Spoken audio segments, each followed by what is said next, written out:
Hello friends! Welcome to our channel J D S diary. இன்னைக்கு நம்ம வீடியோல என்ன பார்க்க போறோம்னா, ஒரு ரெசிபி வீடியோ தான் பார்க்க போறோம். என்ன ரெசிபின்னு பார்த்தீங்கன்னா, பேன் கேக்.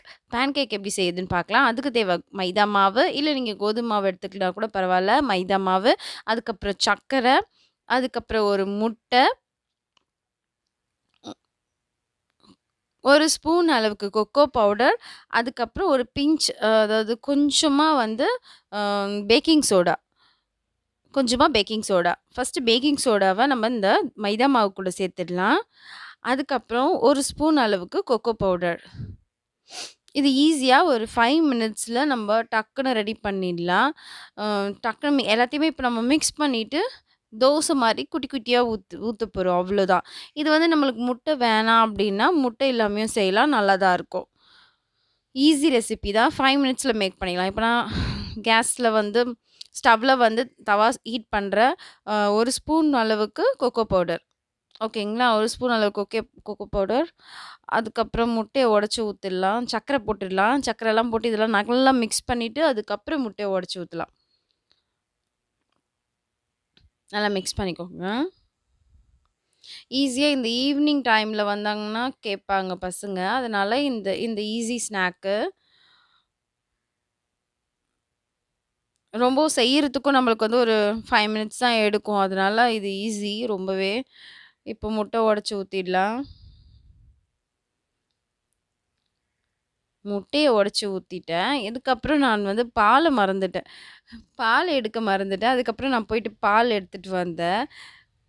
ஏன்னா இதோட மிக்ஸ் பண்ணதுக்கு இது கொஞ்சம் கெட்டியா இருக்கும் இல்லையா? கொஞ்சம் தோசை மாவு பதத்துக்கு நம்ம வந்து இது ரெடி பண்ணோம். அதனால பால் இதில மிக்ஸ் பண்ணோம். ஸோ, இப்போ நான் போயிட்டு பால் எடுத்துட்டு வந்துடுறேன். அதனால கேஸ ஸ்லோல வச்சுட்டேன். ஸ்டவ் ஸ்லோல வச்சாச்சு.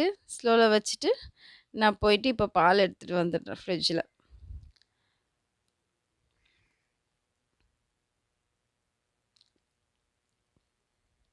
அதுக்குள்ள என்னெல்லாம் பண்ணி வச்சிருக்காங்க. எட்டி எட்டி பார்த்துருக்காங்க.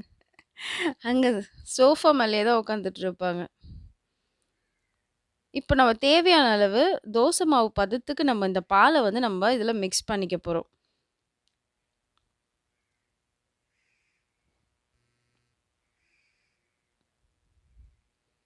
தோசை மாவு பதத்துக்கு நம்ம மிக்ஸ் பண்ணிக்கலாம் இத. மிக்ஸ் பண்ணிட்டு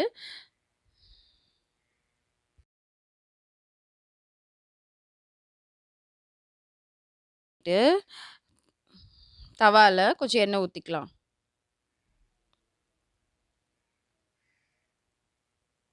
தவால எண்ணெய் ஊத்தியாச்சு. எண்ணெய் ஊத்திட்டு, இப்போ நம்ம வந்து குட்டி குட்டியா தோசைய வந்து இப்ப நம்ம மிக்ஸ் பண்ணி வச்சிருக்கிறத நல்லா கலக்கிட்டு ஒரு வாட்டி, இப்போ நம்ம வந்து தவால ஊத்த போறோம். குட்டி குட்டி தோசை மாதிரி நம்ம ஊத்திடலாம். தோசை மாதிரி ஊத்தி எடுத்துட்டோம்னா, அவ்வளோதான் முடிஞ்சிச்சு. ஈஸியா ஒரு 5 மினிட்ஸ்ல நம்ம இத மிக்ஸ் பண்ணிட்டே நம்ம அடுப்புல வந்து தவா வச்சுட்டோம்னா, குயிக்கா ரெடி பண்ணிடலாம்.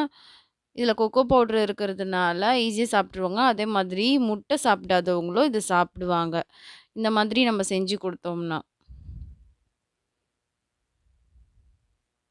கொஞ்சமா எண்ணெய் ஊத்திக்கோங்க. அது பார்க்க நெறைய இருக்கும் எண்ணெய். ஆனா கொஞ்சமா தான் ஊத்தியிருக்கேன். ஸோ இது வந்து வேகட்டும்னு விட்டு, திருப்பி போட்டுட்டு தோசை மாதிரியே நம்ம சுட்டு எடுத்துட்டோம்னா, பேன் கேக் ரெடி. இப்ப இத நம்ம வந்து திருப்பி போட்டுடலாம். அவ்வளோதாங்க. ரொம்ப டேஸ்டியான பேன் கேக் ரெடி. இத நம்ம சர்வ் பண்ணிடலாம். முடிஞ்சிச்சு. Thank you so much for watching this video. Thank you so much.